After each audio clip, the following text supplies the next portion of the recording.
Bem-vinda, Letícia, obrigado. Fernanda, você quer falar alguma coisa? Bom, obrigada, Léo, pela apresentação e, primeiro de tudo, queria agradecer a Letícia, que topou aqui com a gente hoje nessa versão remota do Pivô.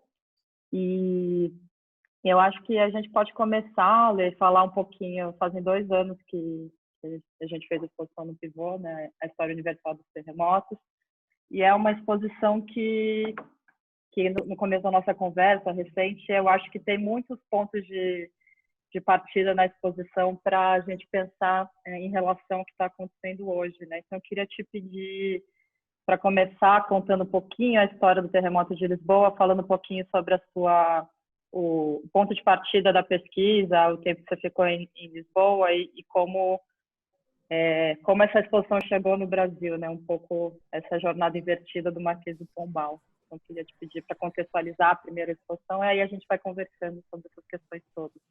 E também agradeço a todos vocês que estão aqui hoje conosco. Bom, pessoal, boa noite. O pessoal, para mim, são nomes, né? Então, boa noite, por enquanto, nomes. É muito sintomático falar dessa exposição. Faz tanto tempo, mas faz tão pouco tempo, né? Que essa exposição aconteceu, porque desde lá, desde a abertura da exposição, tanta coisa aconteceu que parece que já passou um século desde desse momento. Mas essa exposição, essa pesquisa que eu fiz sobre o terremoto de Lisboa, ela começou quando eu estava lá em Lisboa e comecei a observar que o terremoto era um assunto que fazia parte quase de uma espécie de guia turístico do histórico da cidade, porque muitos prédios, alguns deles ainda que resistiram ao terremoto, são prédios históricos. Então, eu estava num discurso do turismo, mas isso a gente não estudou no Brasil. E foi uma coisa muito importante para a história brasileira, de alguma forma, e para a história do mundo. Então, eu comecei como uma curiosa, simplesmente pesquisar e ler livros sobre isso, e começou a me chamar a atenção essa intensa transformação que o terremoto causa, não só na cidade de Lisboa, porque, caso alguém não saiba, em 1755 a cidade é completamente destruída, sobra muito pouco, a gente vai ver uma pinha ali, poucos prédios sobram. Mas também como que essa destruição, que é física, que é dos edifícios, ela também é uma destruição de uma certa estrutura que existia em Portugal, mas de alguma forma refletia. O Portugal sempre está um pouco atrás do que aconteceu no resto da Europa, mas ele refletia uma estrutura social, econômica e religiosa que estava acontecendo ali. Então, eu fui para lá com essa bolsa da Fundação Botim e comecei a estudar essa história que começa lá no dia de Todos os Santos, que é o nosso finados, em que todas as pessoas estão dentro da igreja, fazendo nas missas de finados, e, de repente, um grande terremoto acontece na cidade e todas as pessoas, ou a boa parte dessas pessoas, morrem soterradas nessa igreja. E não só acontece esse terremoto, como as pessoas que conseguem fugir desses lugares, elas correm para a beira do rio, que é ali onde tem que é onde é a Praça do Comércio, que é onde tudo acontece e acontecia naquele momento em Lisboa. Vem logo em seguida um grande tsunami e arrasta todas as pessoas. E não suficientemente, como se isso não bastasse, todas as igrejas são iluminadas à vela e as casas são iluminadas à vela, então começa logo em seguida um grande incêndio. Então, é uma destruição total de uma cidade próspera, que é o centro de entrada da Europa, que tem muito estrangeiro, tem muita prostituição, que tem muita igreja, que tem ópera, que tem um monte de coisa efervescendo ali naquela cidade, como cidade ainda, uma estrutura medieval, mas que nesse momento, uma força vem e coloca tudo abaixo. Bom, vocês podem imaginar o que isso significa nesse momento. Tem que pensar que ainda Lisboa ainda tem algumas coisas de Inquisição acontecendo, meio tardias, né? Então, isso significa, naquele momento, uma ideia de que talvez, quem sabe, a gente deveria discutir que Deus não é quem cuida dessa parte, que quem cuida dessa parte é a natureza. Então, quem sabe a ciência não é mais uma coisa de bruxaria, quem sabe a ciência é uma coisa que pode explicar esse momento para a gente. Óbvio que acontece uma histeria, as pessoas começam a fazer uma coisa que são os autos de fé, né, que é rezar pela cidade. E esses autos de fé, por exemplo, eles vão aparecer no Voltaire, no Cândido do Voltaire, ele descreve um auto de fé, uma passagem. O Voltaire vai escrever um texto sobre isso, o Kant vai escrever um texto sobre isso. Muita gente vai escrever sobre o terremoto de Lisboa, que é o grande acontecimento nesse momento. Então, além dessa questão, digamos assim, quase teatral, quase literal do Apocalipse, quase literal do teto cai na cabeça, né? E do chão abre nos pés, né? Cavaleiros de fogo descerão do céu. Cavaleiros de fogo descerão na terra. Tudo está ali, gente. Então, assim, é uma coisa que é uma cena que foi descrita já. E que as pessoas sentiram aquilo e viram aquilo acontecer. Então, no meio dessa destruição, tem um momento de histeria, porque um terremoto nunca tem um grande, depois tem vários pequenininhos, né? Várias reverberações desse terremoto e tal. Então, todo mundo achou que quanto mais rezasse, quanto mais fizesse esses autos, menos ia acontecer. Então, tem uma histeria disso, tem uma histeria de saques, tem tudo que uma catástrofe traz de as pessoas perdidas, as pessoas, né, que sobreviveram. E no meio disso tudo, a gente tem lá o Dom João, Dom José, que é o rei de Portugal, e que também fica histérico, porque é uma pessoa, né? Então, ele também não consegue lidar com essa situação, e aí surge como é que eu diria, surge um resolvedor de problemas, que é o Marquês do Pombal, que vira o secretário. Um empreendedor. Um administrador, vamos achar, mas que por sorte apareceu naquele momento. E diz, bom, gente, é o seguinte, a gente precisa dar comida para as pessoas e enterrar os mortos. Tá? Porque se a gente não enterrar, as pessoas vão ficar doentes, a gente não tem como tratar as pessoas, a gente precisa fazer isso, vamos fazer isso, e depois vamos tratar de reconstruir essa cidade. Vamos tratar de reconstruir essa cidade. E aí Lisboa vai ser um tema também, vai ser um tema que vai, esse fato vai ser um tema que vai estar nos jornais de outros países, como uma crônica, como uma novela, uma coisa que está acontecendo, vai virar uma espécie de um turismo ao terremoto também, pessoas que vão para Lisboa para ver como é que ficou a cidade destruída, mas isso, claro, 2 anos depois. Mas um pouco, essa é a situação, digamos, histórica, cheia de detalhes, que a gente poderia ficar horas falando, mas tem um monte de historiador que fala isso, e também fico um pouco assim de ficar dando dados históricos, já que eu não sou essa pessoa dos dados históricos, né? Me interessa muito mais esse contexto de que ali está acontecendo coisas que são a ruptura, a magia e a imaginação e a ciência. São as coisas que me interessavam trabalhar depois no projeto. Eu acho que pensando um pouco nesse ponto, né, também uma coisa que é legal ressaltar é que esse momento, como você falou, né, do lugar da magia, o lugar de Deus, a explicação também era o lugar do iluminismo europeu em que o homem com H maiúsculo foi forjado, né? Assim, então acho que é uma situação que tem uma série de implicações, né? Tanto esse lugar deslocamento da ideia de quem foi responsável por isso, a natureza, o lugar da natureza em relação à ciência. E eu acho que também tem uma coisa interessante aí, nessa figura do Marquês do Pombal, que foi para a reconstrução de Lisboa. As colônias foram extremamente importantes, né? Acho que isso que é uma coisa que você também falou um pouco na exposição. Talvez fosse legal falar como é que o Brasil entrou nessa história e como é que a questão do pensamento iluminista, como que isso foi dar no Voltaire, para a gente, de repente, falar do filme que você fez lá, do Investigador da Ciência, né? Acho que é Sim. uma obra importante. Tá.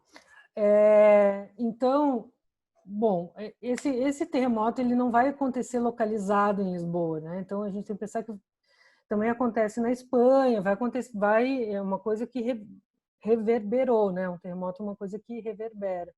Nesse momento ninguém tem muita ideia de placa tectônica, é uma coisa mais moderna. Então a ideia básica da ciência é por dentro da Terra tem fogo e esse fogo empurra a Terra, vai empurrando, vai fazendo uma pressão e isso vai quebrando a Terra. Isso.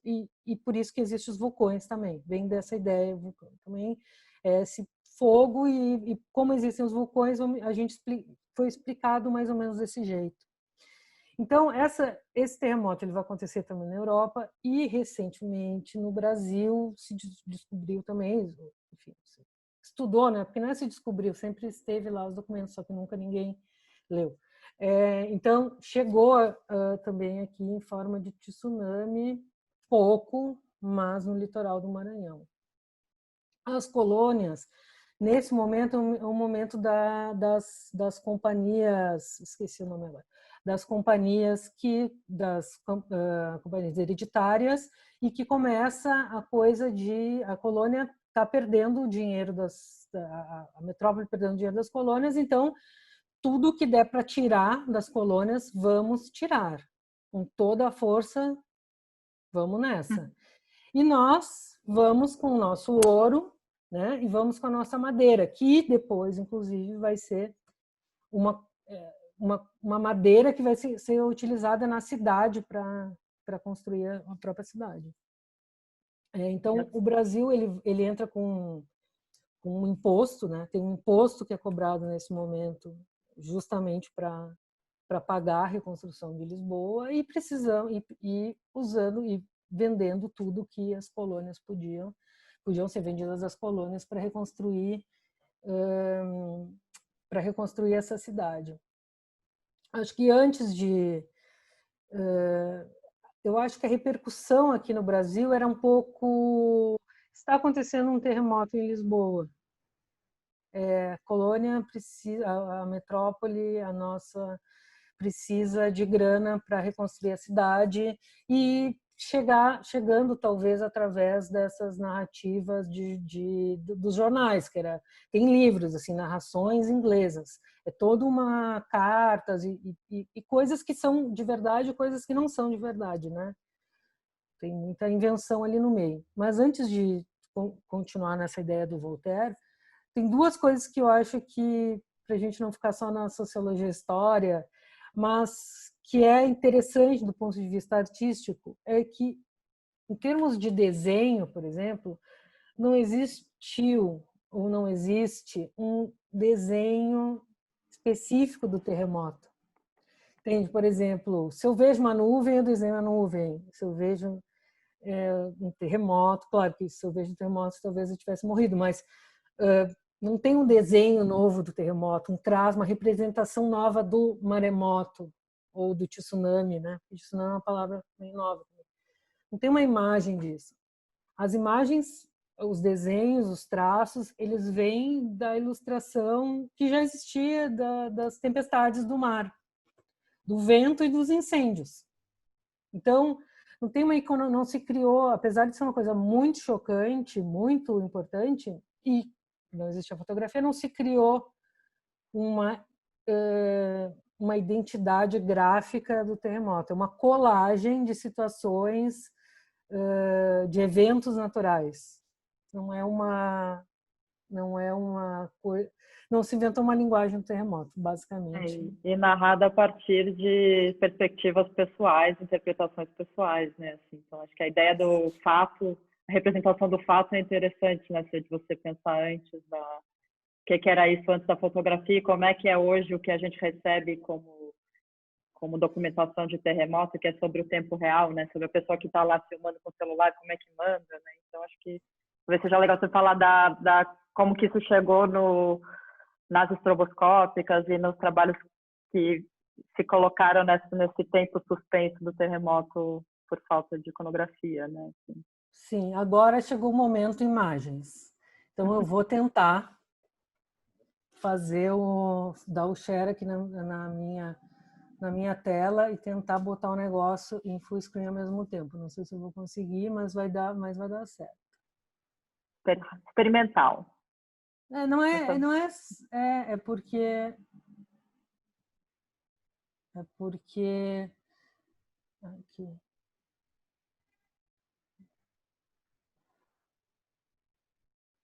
Um minutinho que a gente já pode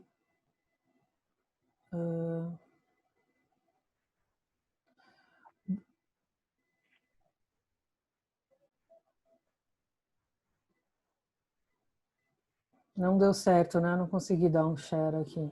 Agora vai dar. Acho que não. Agora deu.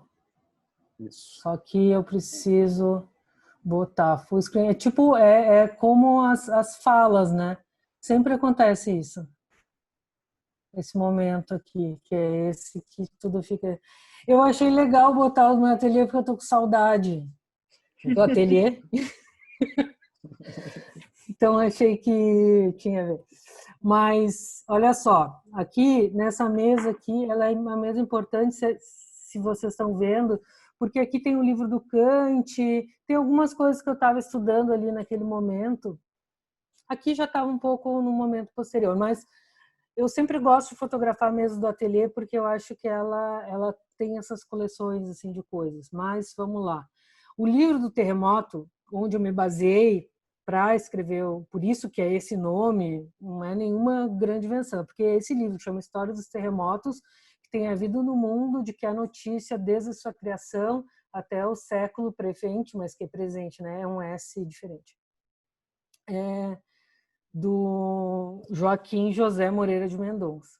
Então, a partir desse livro é que eu comecei a estudar o de verdade mesmo, do Torre do Tombo, fiquei lá fazendo toda essa pesquisa.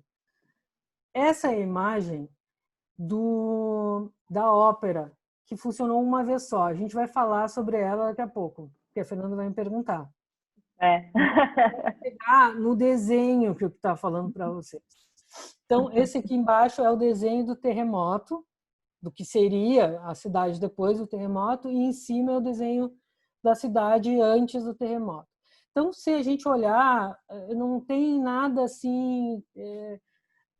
o que a gente imaginaria do terremoto seria talvez o barco duplicado, sabe? A imagem duplicada de alguma coisa, mas é como se fosse um maremoto e uma colagem de maremoto e incêndio.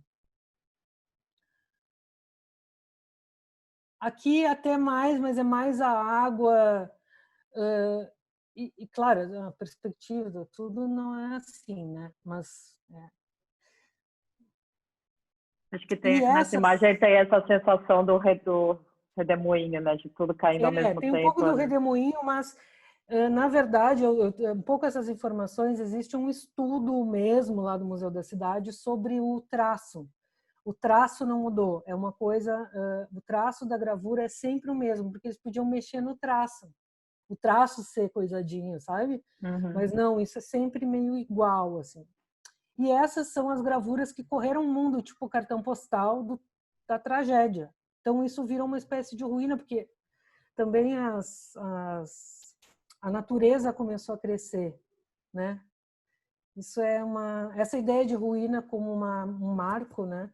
Não como uma coisa que precisa ser reconstruída, como uma coisa que às vezes tem que ficar para a natureza tomar conta e para a gente. Mas enfim, então essas é uma série de gravuras meio dessa época sobre esse E esse é um mapinha. O que está vermelho, os que estão vermelhos é o que sobrou, os que estão mais fortinhos é metade. Então, só esses pontinhos que estão aí, que são os pontinhos que ainda hoje existem na cidade. E tudo isso para chegar na pergunta da Fernanda, que é como que chegou, né, na fotografia estroboscópica. Porque aí eu comecei a pensar meus trabalhos sempre tem meio três coisas assim. Uma que é o histórico, de onde vem a história, me traz elementos, e eu gosto muito de trabalhar com uma história pré-fotográfica, porque eu gosto de construir a imagem daquilo. Então, quando existe a fotografia, é meio que essa imagem já existe de alguma forma, mas aí não existe, todas as representações, que são aquelas gravuras, elas vieram a partir de alguém que ouviu falar do terremoto e desenhou o terremoto. Então, a minha intenção era um pouco também criar a minha iconografia fotográfica desse terremoto. E para isso eu precisava inventar, ou pelo menos subverter alguma técnica de fotografia, de preferência científica. Então, a estrobofotografia é essa fotografia que a gente faz para medir o movimento, né? Que é você mexe a mão e aí a luz bate e a tua mão fica ali marcada. Então, a partir daí, eu usei o quê? 3 elementos, esse da fotografia e o da arquitetura, porque aí o que acontece? O Marquês do Pombal inventa, ele, o engenheiro, uma estrutura antissísmica, que é uma primeira estrutura antissísmica do mundo, que é a gaiola pombalina, que teoricamente não quebra, porque ela tem esses X, que tem meu desenho aqui já da minha máquina, não da gaiola. Quer dizer, esse do lado, bem do lado da direita, que é uma impressão, tipo uma planta, é o desenho do que seria a gaiola mesmo. Então, esse X faz com que os prédios se movimentem e não quebrem, não caiam.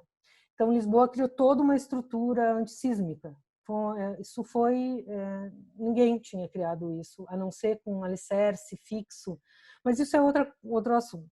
Essa ideia de criar uma estrutura de madeira que seja resistente ao movimento é um primeiro momento que isso acontece. E me interessava isso, olha, madeira é um elemento extremamente flexível e que fez parte dessa reconstrução e, de certa forma, é a madeira nossa, pau-brasil, que está lá, né? E que também não é uma madeira muito rígida, mas isso é um segundo capítulo.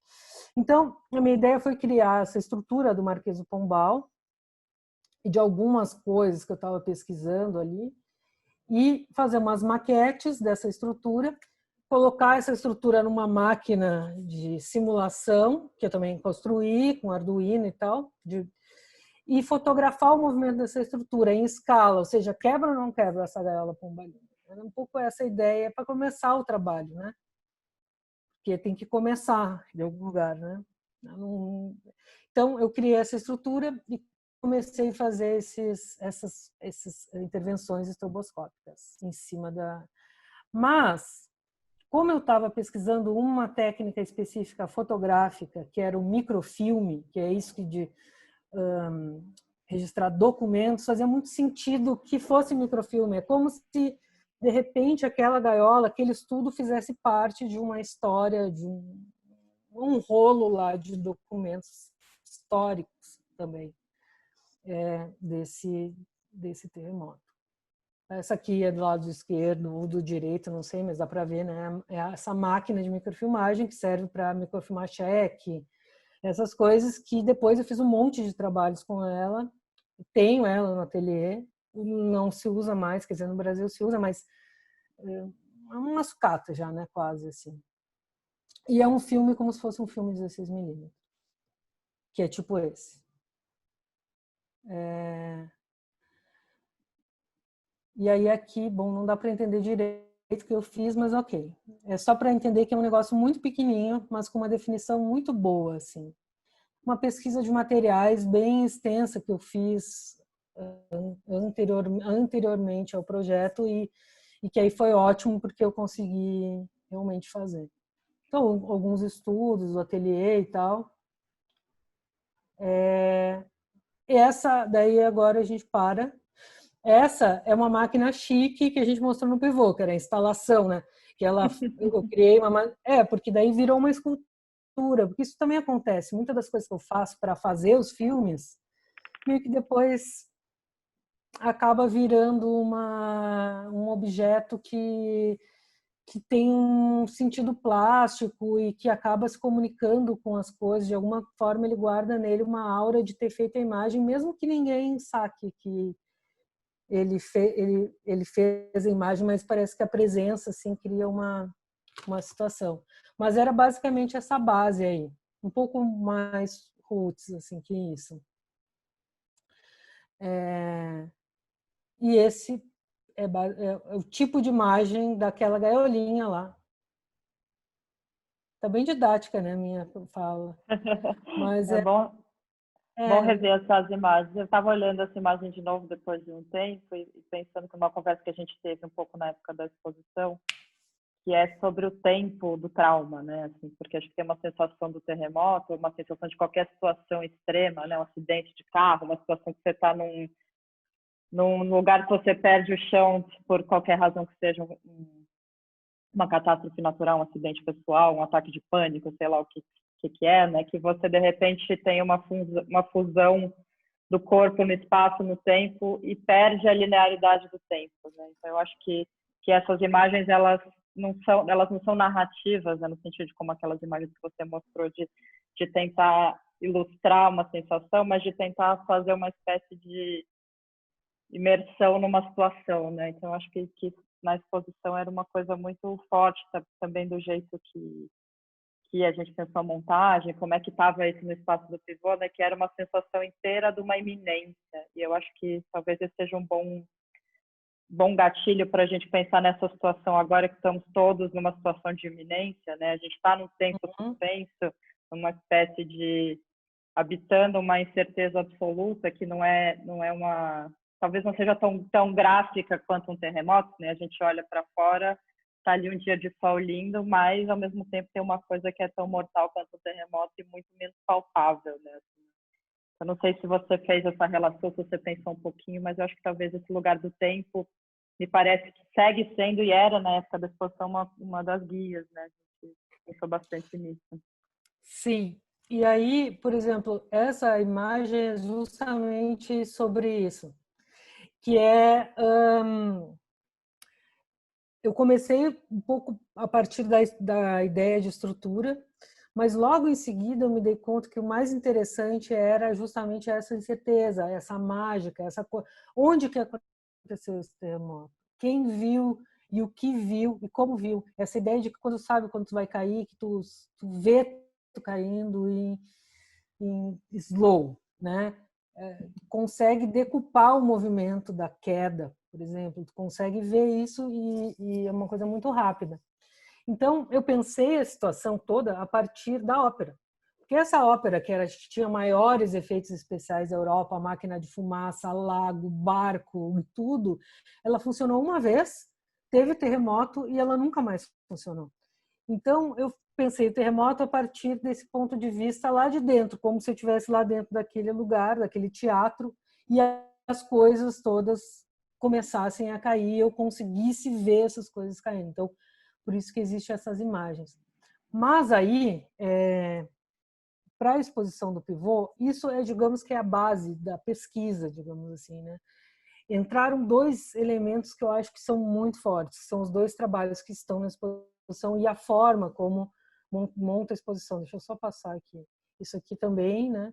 Isso aqui que eu acho que é muito importante, que eu chamo de Deus às máquinas, seja uma mão invisível que meio que cuida dessa coisa que é imprevisível, a gente vai jogando ela para vários lugares, às vezes para Deus, às vezes para a ciência, às vezes para o mercado, às vezes essa mão vai andando, né, por aí. Mas no pivô, eu acho que tinha duas coisas que eu achava que era muito importante ter. Uma era, a partir de um texto que eu achei do Kant, fazer o filme, porque ele descreve um terremoto cientificamente, então eu queria, a gente vai falar disso já, fazer um filme, e outro, fazer uma instalação que em algum momento dessas imagens, a gente vai chegar nela, que lidasse com assim, ó, eu não sei o que vai acontecer.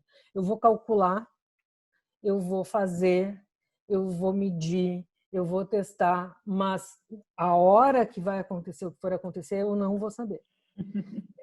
Claro que isso eu não pensei no dia 1, né? Eu pensei no dia depois de dar várias vezes errado também.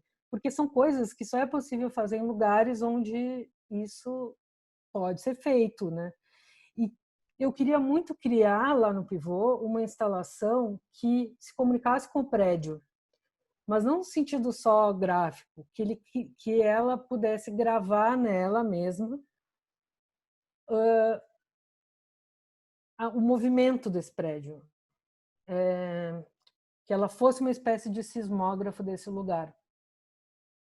Então eu criei essa instalação de filme, que o filme passava por todo o prédio, e deixa eu chegar aqui. Vocês estão confortáveis assim comigo, pequeno, esse negócio grande?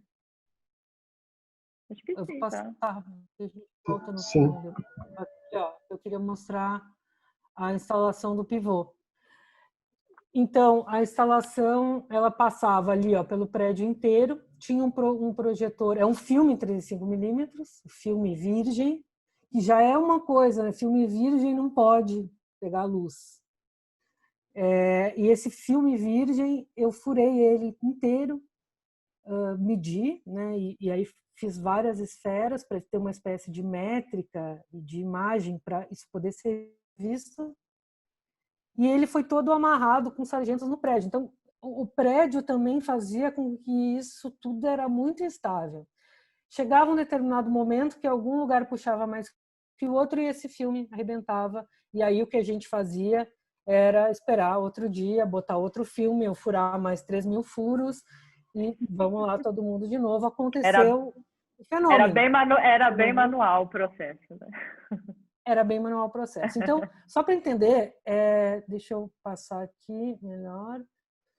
Então, aqui tinha um projetor 35, essa caixa grande, essa caixinha no chão era uma caixa de som que tinha o som do filme, que eram sons de terremotos recolhidos históricos, etc. E isso fazia com que essa agulhinha meio que se mexesse.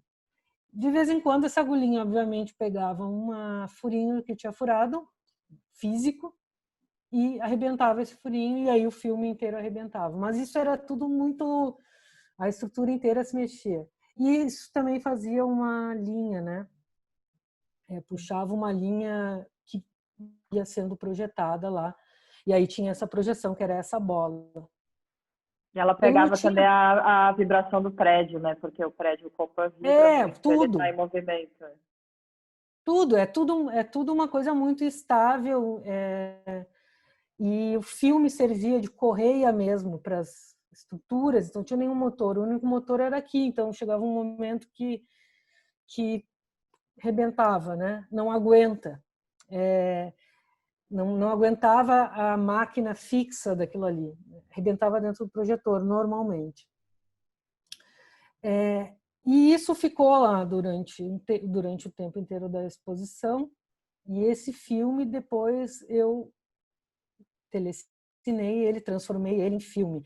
E de alguma forma esse filme é uma espécie de registro do movimento da Galeria Pivô da Galeria do Pivô entre um período ali que foi um dos períodos também bem conturbados que tivemos em 2018, né? Em outubro de 2018, acho, né? Outubro. E, né? Aliás, o último dia da exposição foi esse dia. Que eu ia falar que foi o dia do incêndio no Museu Nacional, né? O dia que a gente abriu a exposição. A exposição abriu no dia do incêndio do Museu Nacional. Foi bem que o forte. museu então, essa exposição é cheia de coisas que aconteceram assim no meio, muito simbólicas, né? E aí o Museu Nacional, principalmente essa ideia da memória, de eu ter visto todos aqueles documentos na Torre do Tombo, aqueles documentos também resistiram a um terremoto, aquela documentação, né? Diz que o próprio Marquês do Pombal tirou os documentos, porque a Torre do Tombo não é onde era, em outro lugar. Então tinha uma preocupação nesse momento com o documento, valia dinheiro de um jeito impressionante. Livro, tudo. Informação era papel. Se queimava o projeto do barco, que eles tinham comprado por não sei quantos mil dólares, de não sei que, de não sei de onde, não tinha como. Você precisava das bibliotecas, das coisas, das documentações. Mas isso aqui a Fernanda não viu, mas isso é, por exemplo, um resultado, um frame desse filme escaneado. E aí começavam a acontecer essas coisas que a gente chamava de acidentes, que são essas linhas, daí ia lá, cortava, botava um durex, seguia até que o negócio não tinha mais como fazer. Aqui eu vou dar um playzinho aqui, porque isso é o filminho, é um pedaço do que foi escaneado, né? É meio as minhas bolinhas, né? É engraçado, porque na tela ele fica muito diferente do que no projetor e do que numa tela branca, porque a gente está vendo uma coisa preta com uma bolinha branca. Se a gente vê isso numa parede, a gente vê só uma bola branca. É bem diferente, né? O que acontece. Mas eu acho que pensando naquilo que eu estava falando do tempo, né, é muito interessante pensar que esse que a gente está vendo é o resultado de um filme que foi exposto na duração da exposição, né? Então, exposto quer dizer que ele estava aberto, estava fora da lata em movimento, né? Então, era uma coisa também que eu acho interessante sobre esse trabalho específico, é que você meio como você faz com tantos outros trabalhos, as suas câmeras são câmeras que existem desmontadas e readaptadas. E ela fazia 2 trabalhos, né? Que era filmar e projetar ao mesmo tempo e virar uma terceira coisa. Né? Então, também já tinha ali na coisa em si, né, da instalação, um tempo não linear que dava a tônica da exposição, né? Porque tinha o barulho do projetor, o barulho da máquina, do terremoto, né? Então, acho que aquilo que eu mencionei no começo dessa situação de iminência, ela era muito, talvez, vivida de uma maneira quase sinestésica no espaço da exposição, né? Não sei se E também de é uma coisa alguma forma, importante. um tempo manual também, porque o cinema ele é baseado nesses 24 quadros por segundo, que é uma coisa mecânica, que é do projetor. Então, no momento que o quadro deixa de ser um quadro, ele não é mais um quadro, não existe o quadro, e que é uma coisa que é perfurada pela mão do homem, no caso, a minha, de tentando estabelecer a mesma relação, mas jamais conseguindo. Então, o filme muda de velocidade no meio da projeção. Então, essa questão do tempo que tu está falando até mais radical, não, mais específica ainda, porque ele vai acontecer na própria projeção da bola. Uhum. Então, essa bola às vezes vai se juntar uma com a outra, às vezes vai ser mais rápida, mas a intenção é que fosse fixa. Por mais que tudo tivesse organizado para que ela fosse fixa, ela não ficava fixa. E aí, a gente pode fazer um monte, né, Fernanda, de análises, e de análises não, de analogias entre essas palavras. A gente está falando estrutura, a gente está falando flexível, a gente está falando tempo, a gente está falando ruptura, a gente está falando de várias coisas que têm muito a ver com todos os momentos onde uma grande coisa acontece. Então, é uma espécie de pensamento base, digamos, assim, tentando... Mas é quase como se... A ideia do trauma, né? Assim, a ideia do trauma está toda ali, né? E da tragédia também. E eu acho que a tragédia está muito bem representada com os trabalhos do mago e do terremoto, que é essa coisa que está em suspensão e tal. Essa figura eu achei depois, não é que eu tinha achado depois, mas é que eu não quis entrar nesse assunto naquele momento, que às vezes isso acontece. São essas bolas que é um índice de terremoto, que terremoto é um negócio que não tem como prever. É a única coisa que não tem até como. Hoje, né? Até Depois hoje. Toda essa parafernália científica que foi sendo feita é só para minimizar o dano, não para prever, né? O caso de um vírus, a gente não pode prever quando, mas a gente pode acompanhar e tal. Terremoto, a gente está aqui, de repente acontece. Não sabemos quando, né? E existem essa espécie não é bem lenda, mas mito, não sei. Essas histórias de que antes do terremoto aparecem bolas voando. Um instante antes do terremoto acontecer, aparece uma bola branca voando, e principalmente próximo a lareiras e lugares onde tem fogo, que eles chamam bola de fogo para alguns. O fogo mesmo dentro da lareira forma uma bola, e tem pessoas que veem isso no céu, essa bola branca. Então, também isso, de alguma forma, essa bola branca ali na exposição era essa espécie de eminência desse terremoto ali. Ela estava ali dando a dica. É um lugar meio da mágica, né? Que eu acho também é uma coisa importante nessa exposição, e talvez, voltando um pouquinho ali para o que a gente falou do século XVIII, do iluminismo europeu, né? Que é onde que essa figura do homem com H maiúsculo que vai nortear tanto tempo o pensamento científico e as humanidades todas, né? Eu acho que essa questão a ciência durante muito tempo deixou de lado a mágica e a especulação, né? Assim, é uma coisa sobre o racionalismo, sobre o empirismo, e eu acho que talvez hoje em dia esteja dando uma volta, né? Com as discussões científicas de hoje, né? Eu sei que você acompanha bastante, Lê. Eu acho que é uma coisa que finalmente há um projeto de interdisciplinariedade na ciência que admite, inclusive, o pensamento artístico e ganha muito com o pensamento artístico, né? Então, eu acho que isso é um pouco, talvez seja uma das questões mais centrais do seu trabalho, não só nessa exposição, mas como um todo, que é o que dá para juntar da narrativa ficcional, da narrativa histórica e da especulação científica, né? Então, eu acho que o trabalho do investigador da natureza, que você parte ali de uma receita de bolo quase do Kant, né? Acho que até tem o texto aqui, mas ele dá proporções e tal para como você simular um terremoto. Né? Então Isso foi bem eu assim. acho que junta tudo isso ali, né? Se puder falar um pouco desse trabalho, eu acho que é legal. Tá.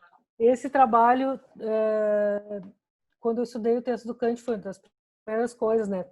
Highlight, que era, ele dizia, olha, para simular um terremoto, você tem que misturar enxofre com ferro, dava as quantidades da época, que era dracma. Enterrar isso embaixo da terra, colocar embaixo da terra essa massa, e em determinado tempo vai sair uma fumaça e vai quebrar toda a terra, né? O terremoto vai acontecer. Então, eu resolvi... Tem que pensar também que é um momento da ciência experimental, parece... mas é um momento que um cientista era uma pessoa um pouco mais... também faziam várias coisas, né? Não só aquela experiência em aquele específica, não estava só o terremoto, estava muitas coisas. E então enterra isso e isso vai acontecer. Eu pensei, eu vou fazer esse filme, eu vou enterrar e vou ver o que aconteceu. O filme é sobre o que vai acontecer, não é uma simulação disso. É a experiência do Kant. Se for a Terra e não acontecer nada, vamos fazer isso. Então, eu fui lá na USP, fizemos umas proporções com o professor de Química, os professores de Química da USP, até para a gente conseguir um enxofre, conseguir os elementos químicos. Tivemos que ter uma química no pivô para nos acompanhar, porque é uma explosão, poderia acontecer uma explosão, né? A gente usava uns figurinos bem parecidos com esses do coronavírus. Isso é muito bonito, é o que acontece depois que acontece a queima e que depois eu fui lá no vulcão, no Vesúvio, e tinha essa cor azul ali, lá no Vesúvio. E foi feita quimicamente, né? Então eu fiz tipo 3 situações desse terremoto. Então, uma coisa vista de cima, o terremoto de cima, uma coisa como se fosse aquele corte de Museu de História Natural vendo dentro da Terra, e um montinho só. E o princípio do filme era ver a experiência acontecer. Então, fazer a mistura química e esperar a reação. Claro que a gente induzia calor para essa reação acontecer um pouco mais rápido. E depois via o que aconteceu, estava ali. Isso era essa espécie de tanque, né? Onde ficava... Não sei se a gente vai mostrar o filme, não sei como vai acontecer, mas... e aí era isso, a Fernanda falou bem, era um figurino de N95. Nesse caso, a química só deixou a gente fazer, usando todo esse equipamento, esse jaleco que não pegava fogo. A gente estava com todas as coisas de segurança, assim, na medida do possível, e muito tenso, porque eu tinha feito lá no Instituto de Química, mas com o professor, mas não era dentro de um cenário, né? Fer, eu tenho aqui o filme, eu não sei se o que a gente faz, se eu mostro e a gente segue falando. De repente, pode abrir para perguntas daqui a pouquinho. Não sei Abre para perguntas. Alguns de vocês têm perguntas. O Léo pode organizar isso daí. Acho que a gente pode ou abrir o microfone ou as pessoas podem perguntar pelo chat, se preferirem também. Pode ser. E aí eu abro o microfone também. Ou de repente a gente pode deixar o filme passando sem som aqui enquanto a gente fala, né? Se você tem isso aí, faça. Eu acho que é uma imagem tão interessante que ele funciona também. Eu vou tentar... Deixa eu ver. Se eu der play, eu não sei se eu vou conseguir tirar o volume. Mas vamos lá. Não. Não. Então deixa um pouquinho, a gente pode ver um pouquinho e depois seguimos. Aí nesse meio tempo, né? Nesse meio tempo, se alguém tiver uma pergunta, a gente pode responder. A gente tem mais 10 minutos, 15 minutos.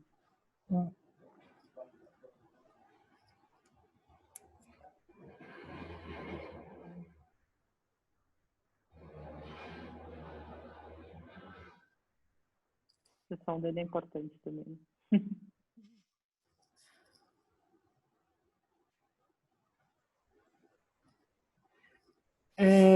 Só para comentar, o som do filme são narrações históricas de terremotos que foram gravados. Mas não que a pessoa foi lá e gravou o terremoto. Tipo, estava gravando uma música num estúdio, e durante a gravação da música aconteceu um terremoto, então gravou um pedacinho ainda do que acontece no terremoto. Em todos eles, quando era gravação de música, a música entra numa outra rotação. É muito engraçado.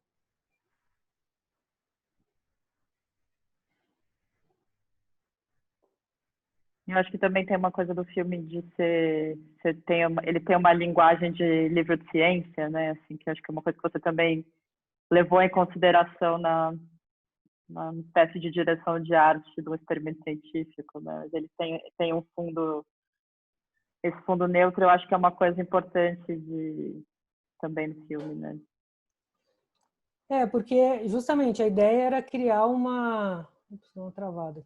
era criar essa iconografia, isso, de livro de ciência, didático, né? Os próprios planos são super didáticos. Você vê a experiência acontecendo no tempo dela. Então, pensando nessa ideia de que as imagens foram feitas com microfilme, e o filme é feito dessa forma, é como se, no ano de 2018, teve uma artista que fez a experiência do Kant. Vamos olhar o filme e ver quanto tempo demora a reação química nesse dia. É uma experiência científica, porque ela não, né? Eu sei as quantidades que eu usei química em cada um e ela tá ali. Sim. Ninguém tem uma pergunta? Então vamos continuar falando. Letícia, fale. Deixa eu só aceitar aqui que alguém está entrando na sala agora. Eu li a sua entrevista para o Eduardo Sterzi na revista do Pivô, né? E você fala dessa ideia do impacto filosófico no mundo que o terremoto de Lisboa causou. Eu fico pensando em quais serão, né? Quais são os impactos filosóficos dessa pandemia do Covid agora, né? Assim, impacto cultural a gente já percebe, impacto econômico parece que é o que mais se fala, né? Mas essa ideia do impacto filosófico, né? Como você Como você faz essa relação de filosofia para essa situação que a gente está vivendo agora? Olha, a gente está recebendo uma overdose de interpretação, né, desse fato. Eu, pelo menos, eu gasto metade do meu dia lendo interpretações filosóficas, interpretações socioeconômicas, interpretações científicas sobre o que a gente está vivendo nesse momento. Acho que é uma coisa, o terremoto de Lisboa pegou um pedacinho da Península Ibérica, e esse negócio é o mundo inteiro. A gente não sabe, né? A gente não vai ter noção dessa produção, não tem o tamanho dessa produção, e ela vai ser enorme, porque nesse momento tudo é muito registrado, muito, Sim, tem muita muito mais data, né? acesso a todas Tem essas muito coisas. dado, né? Mas, ao mesmo tempo, eu penso que tem outras formas de chegar nesses momentos trágicos ou urgentes, assim, de outras reflexões que podem ser feitas, às vezes até um pouco mais utópicas. Não polianas, assim, mas um pouco mais tentando pensar um pouco fora da caixa, assim. E aí até por isso que eu falei que eu queria falar das plantas, porque, por exemplo, a planta, eu li o livro do Stefan Marcuse. Para mim esse livro, não estou fazendo propaganda do livro, mas estou, foi muito... Passa, porque é incrível esse livro. É incrível, mas eu li meio logo depois, porque essa exposição meio que fecha uma história para mim. Fechava um pacote ali para ir para um outro lugar. Mas partindo dali, né? Eu sempre gosto de deixar esses rabos, assim. E ele fala bem no início do livro, assim, de a planta é a única coisa que quando tem uma tragédia, quando o mundo acaba, quando sei lá o que acontece, ela não tem como sair do lugar. Ela precisa se adaptar. Ela precisa lá, ela está com a raizinha dela, ela não tem como andar com a raizinha dela. Então ela vai ter que criar estruturas, ela vai ter que modificar as folhas, ela vai ter que aumentar o caule, ela vai ter que diminuir o fruto, ela vai ter que fazer uma coisa. Nós estamos muito parecidos com a planta e nós não podemos nos mover. Então, a analogia com a planta e a forma como a planta trata, e assim, pensando de forma estrutural, mecânica, científica, não uma coisa filosófica, uma coisa que uma planta, o estudo de uma planta é capaz de criar o sistema energético da nave que vai para Marte, nesse caminho, assim. Eu sinto que essas reflexões, essas aproximações com a ciência, do nosso dia a dia com a ciência de outras áreas e com as leituras de outras áreas, ela pode nos trazer muita coisa. A gente ficou muito tempo olhando só para o nosso tema, só para o nosso lugar. E as analogias podem ser feitas... A analogia com a planta é uma analogia muito boa de pensar, de que a formiga existe não para matar a planta, mas talvez para espantar a lagarta. Essas relações de interdependência, né, que eu acho que também é uma questão importante desse momento, que complementando o que você está falando e a pergunta do Léo, é que eu acho que dos últimos séculos, né, a gente está caminhando para um lugar de uma espécie de alienação o homem se alienar ao próprio meio, né, e aí acaba que é uma simplificação dos sistemas ecológicos, né, um pouco isso que você está falando, que o vírus é um resultado direto da ação do homem e nas cadeias de circulação de mercadoria, que também não são tão diferentes do movimento do Marquês do Pombal ao extrair a madeira a toque de caixa para reconstruir a cidade. As coisas seguem acontecendo, né? Então, eu acho que tem inúmeros exemplos de situações de fungos, de micro-organismos, né? Eu estava até falando isso com o Léo hoje de tarde, né, lembrando da história de Fordlândia, não sei se você lembra dessa história daqui, era um ecossistema complexo na Amazônia nos anos 20, 30, né, no momento da grande começo da industrialização do Brasil, que aí eles tiraram todas as plantas, sobrou uma planta que todo um ecossistema que sustentava a vida do fungo, e aí veio esse fungo, destruiu a plantação e o senhor Ford perdeu dezenas de milhões de dólares, né? Então essa situação de ou a peste negra com os gatos que comem os ratos e os ratos, então, esse equilíbrio que às vezes a gente que é o homem com H do iluminismo, né? Que eu acho que isso está em franca decadência, tanto assim, nesse momento muito evidentemente. E tem uma coisa, né, Fer, agora nas coisas que eu estou estudando agora, nos projetos que eu estou escrevendo e estou fazendo nesse momento, eu estava estudando a ideia de gelo como um lugar, como um momento também que ia fazer com que coisas aparecessem. Desde base militar de atômica, de energia atômica, até, sei lá, um vírus, ou até um objeto pudesse aparecer no mundo inteiro, com de gelo.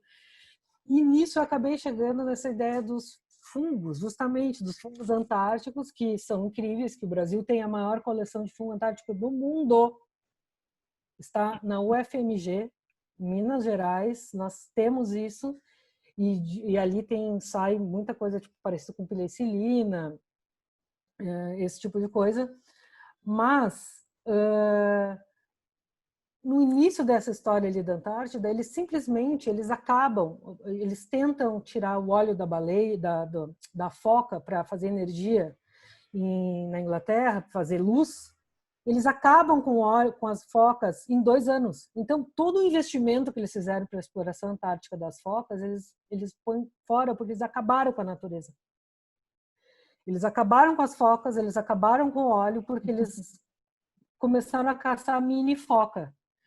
Então, é um pouco essa ideia meio... que eu acho que todo mundo mais ou menos chegou à conclusão, né? Que a solução tá na natureza, tá na nossa forma. Nós somos seres naturais, nós estamos dentro desse sistema. A gente depende das outras espécies, né? Até para digerir a comida, até para respirar. E se a gente for exterminado, as outras espécies continuarão. Sim. Talvez isso seja a coisa mais louca que talvez nos aflija. A planta vai continuar lá, né? Bactéria também, né? Bactérias, os fungos. Então, eu acho que fazer projetos sobre fato histórico às vezes nos ajuda muito a entender o presente, o que a gente está vivendo agora. Letícia, tem algumas perguntas aqui. O Vicente Saldanha tem uma. Vicente, você quer falar? De repente você desativa aí o microfone e faz a pergunta. Ele mandou pelo chat, tem mais algumas outras. Não? Vou fazer aqui então. Deixa eu melhor ler. Pergunta do Vicente. A memória oral, que parece ter sido o único registro real do terremoto, hoje se faz presente em um futuro. Será ao lado de muitos outros registros tão importantes quanto. Porém, no agora, nesse nosso tempo presente, ela é profusa e até mesmo mentirosa. As falácias se fazem tão potentes quanto as verdades. Como você, Letícia, artista, pensa que essas representações se darão? Olha, eu não penso nesse momento, só estou vendo, né? Só estou vendo essas representações acontecendo. Não é que no terremoto não teve fake news. Também aconteceu. Nesses momentos de incerteza, são momentos muito propícios para se criar narrativas que não são verdadeiras, né? Que não tem a ver com os fatos. Mas eu fico completamente... Eu vou juntar a pergunta do Vicente com a pergunta do Léo. Eu acho que nós, artistas, nesse momento, a gente está sendo muito exigido da produção da obra-prima, né? Do grande projeto que vai ser feito, da grande interpretação do mundo, do recolhimento ou da coleção dessas imagens, ou dessas panelas, ou de alguma coisa, essa resposta visual à quarentena ou a esse momento que a gente está vivendo. Mas estamos vivendo esse momento, né? E a gente precisa viver esse momento para reacionar a ele. Se a gente relacionar junto, a gente não... eu acho que vai ser muito difícil ter alguma coisa... precisa de um distanciamento também. Acho que é um momento de colecionar e de ver essas coisas acontecendo um pouco. Uma mudança de ritmo que é difícil de desligar para assumir que é uma mudança de ritmo que vai ter impactos imprevisíveis. Né? Acho que está todo mundo às voltas com essas questões. Até porque, assim, sendo bem pessimista, eu vou falar uma coisa meio dura, mas, assim, a gente pensa, as pessoas citam artistas que fizeram grandes coisas em momentos de crise, ou que fizeram grandes obras, escreveram grandes coisas, mas esquecem de falar daqueles que morreram nesses desastres. Ou então daqueles que se suicidaram porque não aguentaram. Então, assim, não existe só o exemplo do artista que reaciona à pandemia de uma forma esperta, inteligente e crítica. Existe aquele que não aguenta, existe aquele que vai pegar o Covid-19. Algum de nós, talvez, vai pegar o Covid-19. Ninguém pensou nisso. Então, é uma situação que eu acho que é justamente a da planta. A gente precisa, nesse momento, entender o nosso ambiente, a nossa casa, a nossa vida e reacionar isso de uma forma melhor daqui para frente, né? Se tiver daqui para frente, não sei, não sabemos. Estamos aqui em casa e depois vamos dar uma checada nas notícias e saber o que aconteceu no dia de hoje.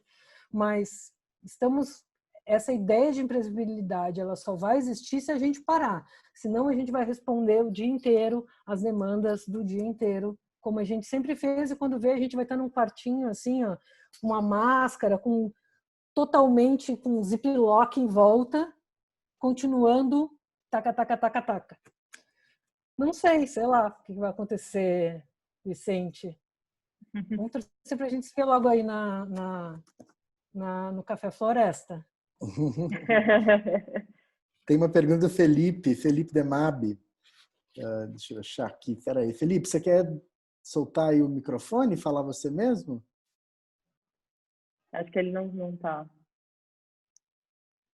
Ele falou que ele queria fazer com texto. Bom. Estudar os desastres naturais e como o ser humano e a sociedade reagem a ele. Porque falamos e estudamos tão mais os desastres, as guerras causadas pelo ser humano. Por quê? É. Por que a gente estuda? Não sei. Mas a gente estuda outras coisas também. Eu acho que o desastre, ele sempre tem essa... Eu acho que é uma questão humana mesmo, de tragédia, sabe? Mitológica, assim. Eu não sei te dizer, Felipe. Não consigo reagir a essa pergunta. Mas pode ser que a gente... Não, porque, sei lá, todo mundo estuda um monte de coisa, mas a gente, eu acho que quando acontece uma coisa que ela não depende de nós, né, que essa sensação de impotência, ela cria essa sagacidade de querer entender, de querer botar numa caixinha para resolver o problema. Se eu sei o que é, se eu vou agora ver os gráficos da TV e eu sei que a curva está sendo achatada, eu vou me sentir mais tranquila com a curva que eu estou vendo na TV. Eu acho que uma forma de, se eu chegar um especialista e me explicar que é horrível o que nós vamos viver, é melhor do que ninguém explicar. Eu vou me sentir, pelo menos eu sei quais são os passos, né? Daqui a 2 semanas vamos estar todos num caos, daqui a 3 não vamos poder sair, daqui a 4... É um jeito, eu acho, de estudar as tragédias, é um jeito também de digerir, como os pesadelos e os sonhos, né? Que é um jeito da gente de tentar resolver num outro plano aquilo que está nos afetando na vida real. Eu acho que talvez tenha uma urgência de divulgação nessas coisas que tem uma relação causal, né, direta com resolver um problema, que talvez o problema seja esse, né? Então, é um resto de um pensamento moderno da seta do progresso para frente, né? Então, eu acho que o que a gente está aprendendo com esses momentos todos de trauma, de incerteza absoluta, é que o tempo talvez os acontecimentos não são lineares e uma resolução não acho que para chegar numa resolução é muito mais importante que haja interdisciplinariedade de saberes, né? Então, eu acho que inclusive para a própria ciência, né? Eu acho assim, eu sou ciência, #ciência. Confio na ciência, entrego, vamos lá, ciência, entende? Só isso que eu tenho para dizer para vocês. Vamos lá, ciência, desde o ensino básico, ensinar as crianças a fazer vulcão, que nem eu fiz. Precisamos ciência, né? Mas também precisamos explicar, fazer com que ciência não seja uma coisa ruim para a pessoa ler, né? Que seja uma coisa que possa... Que faça parte do dia a dia mais Claro. palpável, né?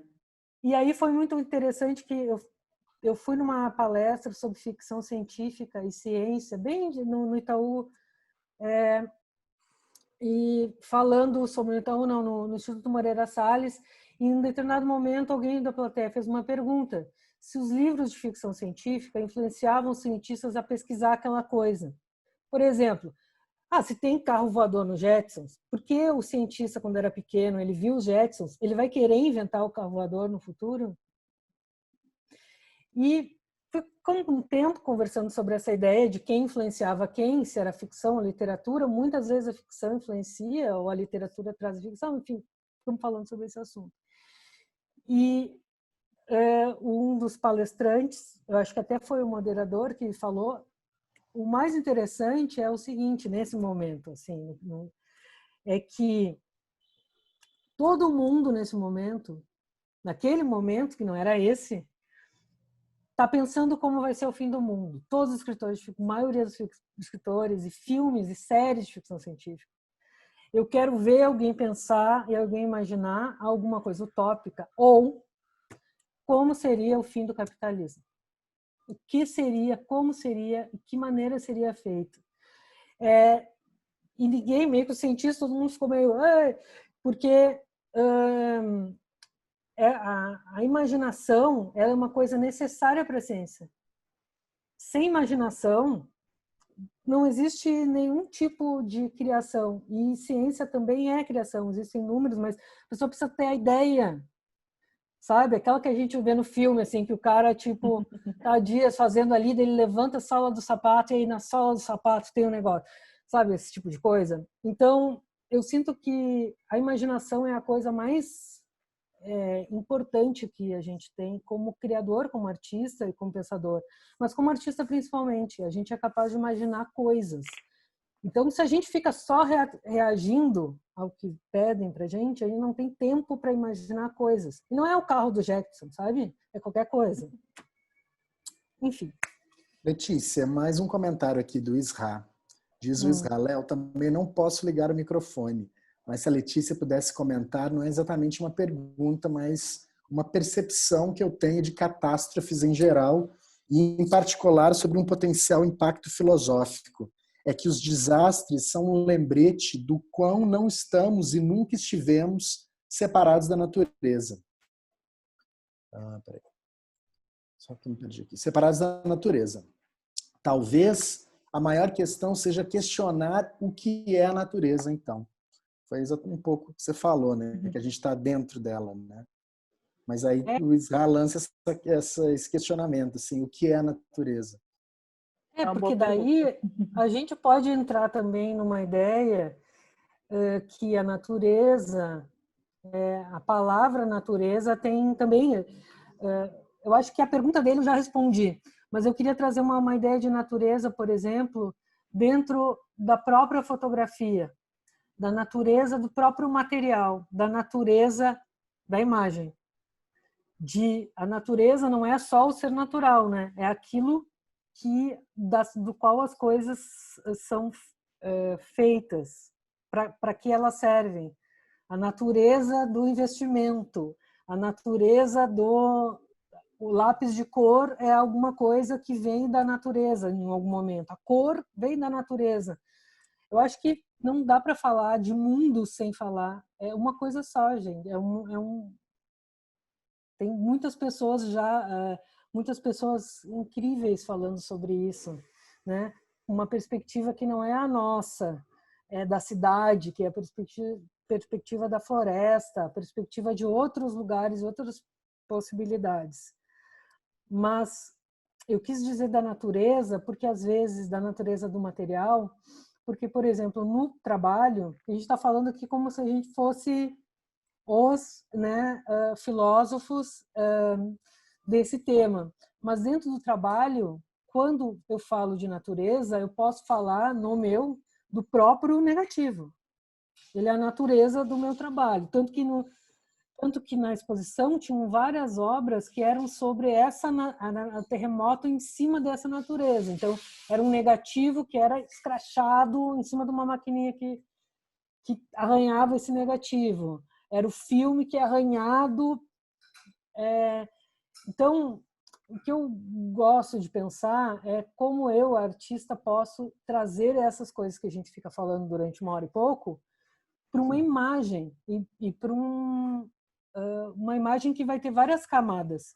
Então, uma que vai ser lida pela imagem, outra que vai ser lida pelo entendedor da fotografia, outra que vai ser lida pelo cientista, outra que vai ser lida por todo mundo, e essas camadas se sobrepõem. E essa é a natureza do meu trabalho, de alguma forma.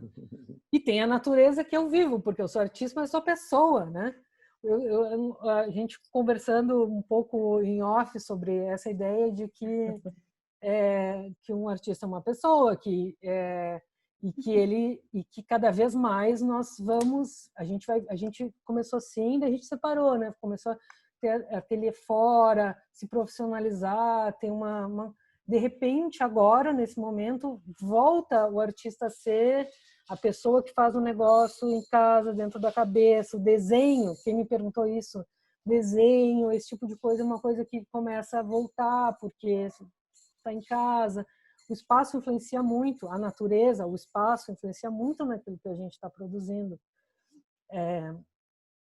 Então, é muito melhor, no meu ponto de vista, a gente viver esse momento e ver o que vai acontecer com a nossa produção, do que a gente ficar pensando numa produção para dar conta desse momento. Porque eu, como pessoa, não dou. Não, né? A gente tem muitas a gente não sabe, imagina um artista, você vai saber o que vai acontecer no que vem. Fecharam todas as residências, todas as exposições, feiras de arte. Se existe uma pessoa nesse momento que como cabeça, né? Não vamos pensar em questão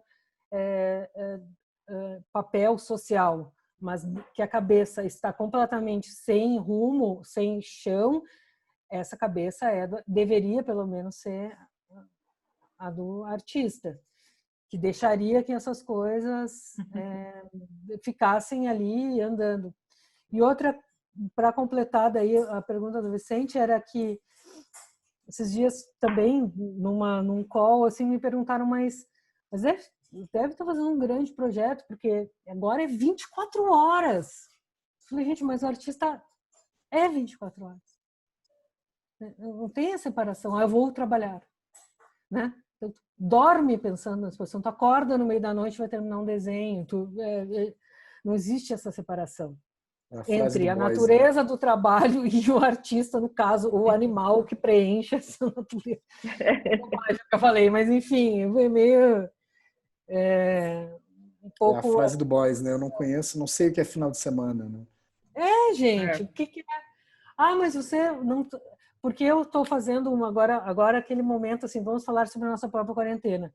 Eu não saio de casa desde o dia 23. Não saí para nada, nem para o supermercado. Por motivos meus, e eu acho que era isso que todo mundo vai fazer. Mas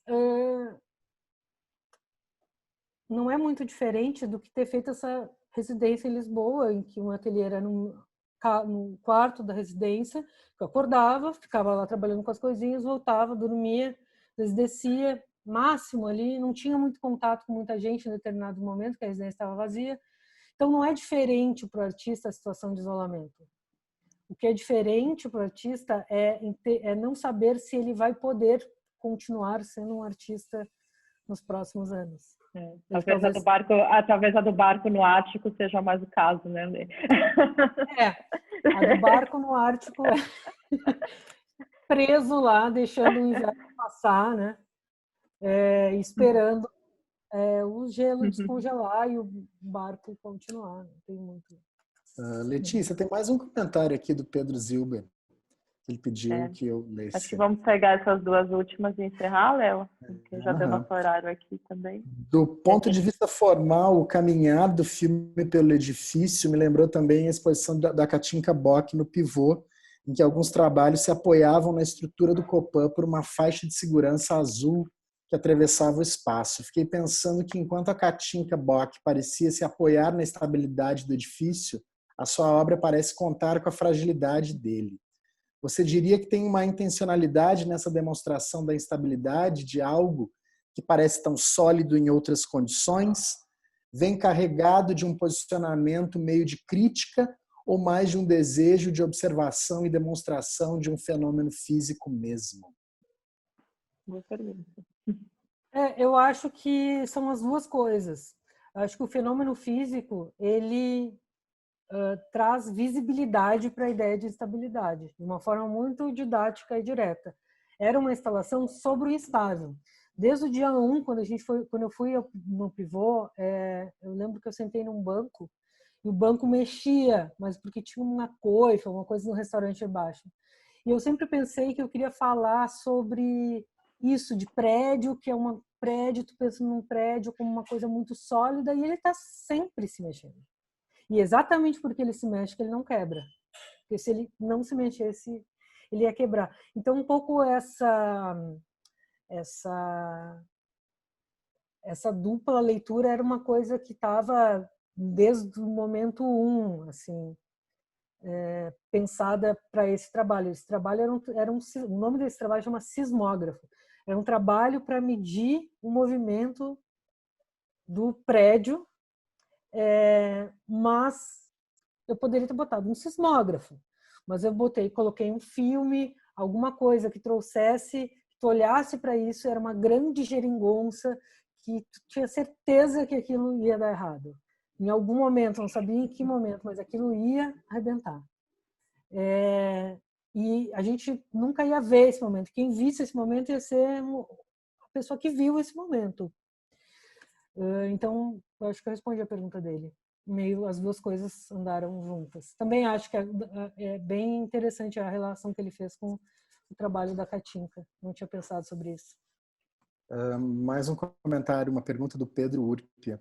Como você lida com o erro durante o processo? Por exemplo, nessas decupagens de imagens no microfone, há um resultado previsto ou assimilação dos imprevistos? E em projetos anteriores realizados em lugares inóspitos, como você lida com o armazenamento e manipulação dos aparatos técnicos analógicos e prováveis acidentes? Olha, essa é uma pergunta recorrente. Microfilme, ele fala aqui. Bom, imprevisto. Na verdade, eu acho que a explicação da ideia do filme ela é bem clara nisso. Sempre é uma experiência, e essa experiência tem um resultado que é próprio dessa experiência. Eu não considero que seja um imprevisto porque eu que fiz a experiência. Eu construí essa experiência de uma forma bem metódica. Existe muito estudo para a construção dessa experiência. O que vai acontecer com essa experiência é o resultado da experiência. Mas essa experiência, como todas, tem uma base teórica, estética, formal, que ela é feita anterior ao momento que essa experiência vai acontecer. E, obviamente, depois no recorte desses momentos. Eu tenho muito pouco material, eu não tenho muito, eu não faço muitos trabalhos porque eu trabalho com fotografia analógica, então sempre é meio restrito, então meio que aquilo é aquilo. Não tem variedade, não tem assim quilos e quilos de imagem para fazer uma edição, o que seria mais comum dentro da fotografia. Eu tenho 5 ou 6 experiências e talvez eu tire uma ou duas que eu acho que pode fazer sentido para um outro trabalho. Então, o imprevisto ele faz parte da experiência, né? Porque a experiência é sobre o que vai acontecer com ela. Então, acho que e sobre os materiais, lugares inóspitos, eu guardo dentro de mim, na jaqueta.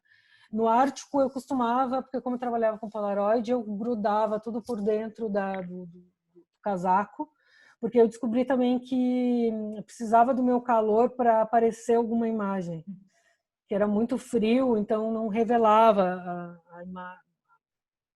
Não revelar, demorava muito tempo para revelar, tipo 7 dias, uma coisa que tinha que ser 15 segundos.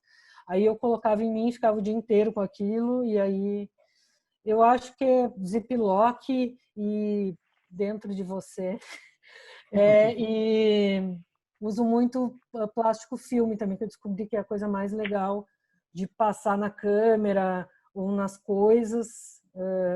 Acho melhor do que essas coisas tecnológicas que se compra e que custam muito dinheiro. Letícia, obrigado. Obrigado, Pedro, Obrigada. pela pergunta. Obrigado a todos, todas, pela participação aqui nessa tarde. Fernanda, obrigado também. Obrigada a todo mundo. Obrigada, Ale, por participar. Foi um prazer. Não, foi legal, gostei também. Valeu, Ale. Bom feriado aí a todos, então, e a gente volta em breve com mais alguma atividade aqui via Zoom. Beijo. Até. Beijos. Tchau, tchau. Tchau, gente.